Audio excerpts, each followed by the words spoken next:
최근 윤석열 대통령의 비상계엄으로 인해 한국이 금융위기 수준의 원화 가치가 급락을 하고 있는데요. 이런 한국 경제 위기 속에서 여러분의 자산은 어떻게 지키고 계신가요? 이러한 위기 속 자산을 지키고 늘려가는 방법에는 금과 달러 등 여러 가지 안전자산들이 존재하는데요. 그렇다면 이번 한국 위기에는 어떤 방법으로 내 자산을 지켜야 할까요? 현재 금융위기에 가장 가치 있는 달러, 왜 모아야 할까요? 오늘의 주제, 달러 채권입니다. 제가 처음 말씀드린 한국의 금융위기는 뉴스를 보시는 분이라면 모두 아실 것 같습니다. 하지만 왜 달러 채권으로 자산을 지켜야 하는지 모르시는 분들도 계실 것 같은데요. 그렇다면 달러 채권, 왜 지금 해야 할까요? 달러 채권은 국내가 불경기일 경우 혹은 국내 정세가 불안정한 상태를 보일 때 더욱 빛을 발하는데요. 한국의 정세가 불안정한 지금 원화의 가치가 떨어지고 국채 빚이 늘어나는 반면 미국의 기존의 달러 채권을 더 강력하게 만들었던 트럼프가 당선됨으로써 달러의 가치가 급격히 올라가고 있죠. 그로 인해 원화와 달러의 격차가 트럼프 임기 4년간은 좁히기 어려운 상황인데요. 앞으로 4년간 유지될 달러 채권의 안정성과 원화의 격차가 벌어진 지금 시기가 한국은행에는 정말 좋은 기회인 거죠. 그럼 달러 채권이 1년 전에 비해 얼마나 올랐는지 잘 모르시는 분들도 많으실 텐데요. 막상 은행 이자보다 수익은 적은 거 아니었어? 하시는 분도 계실 것 같습니다. 달러를 투자하는 방법 중에는 흔히 국내 달러 예금 상품과 해외 채권사의 달러 채권, 이렇게 구분지을 수 있는데요. 국내 달러 예금 상품의 경우 최근 10년간 0.3% 정도의 배당 수익밖에 되지 않고 추가로 세금과 수수료가 붙게 되죠. 거기다 월 배당이 아닌 만기가 최소 2년 단위로 설정되어 있어 환율 차익을 바로 실현하기 어려운 단점이 존재합니다. 반면 해외 채권사의 달러 채권은 3천만 원을 투자했을 경우 월 20에서 30만 원 채권 이자가 나오고 한국의 금융위기인 지금 환율 수익이 더해져 월 60에서 80만 원 정도로 매달 2.4%까지 이자가 올라가게 됩니다.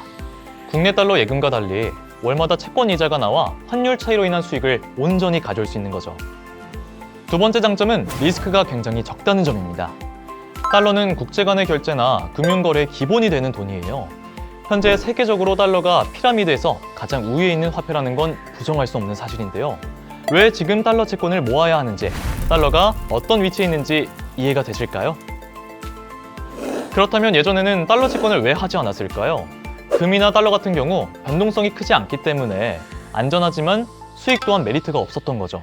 하지만 특정 상황과 시기에 따라 수익이 극대화되기도 하는데 지금이 바로 그 시기인 거죠. 그럼 이제 달러 채권이 좋다는 건 알겠는데 어디서, 어떻게 시작해야 할까요? 우선 해외 채권사에 직접 투자를 하는 것이 중요합니다. 채권도 국가별 화폐들로 종류가 많지만 현재 트럼프 당선과 국내 금융위기로 달러 환율이 가장 많이 벌어진 지금 유로나 엔화가 아닌 달러 채권을 선택해야겠죠. 현재 환율이 금융위기 이후 15년 만에 최고치이기 때문에 매일같이 상승하고 있는 이 달러 채권을 최대한 많이 모으는 게 올바른 선택인 거죠. 해외 채권사도 여러 곳이 있지만 잘 모르겠다 하시는 분들은 대기업이나 규모가 큰 펀드 회사 중에서 선택하는 것이 안전한 방법입니다. 저는 지금 미국 퇴직연금의 절반을 운용하고 있는 제프리 펀드사의 달러 채권을 사용하는데요. 최근 트럼프 당선 당일 달러 채권 가입액 2조 3천억 원을 달성한 기업이기도 하죠. 또한 미국에서 달러 채권 유동의 70%가 이곳에서 이루어질 정도로 큰 기업인 거죠. 제프리 펀드에는 화폐에 관한 채권 투자 상품들 위주로 이루어져 있는데요. 한국에서는 대표적으로 달러 채권, 엔화 채권을 많이 이용하시죠. 달러 채권은 트럼프 당선 전 1.6%에 비해 무려 0.8%나 오른 월 2.4%의 채권 이자를 지급하고 있죠.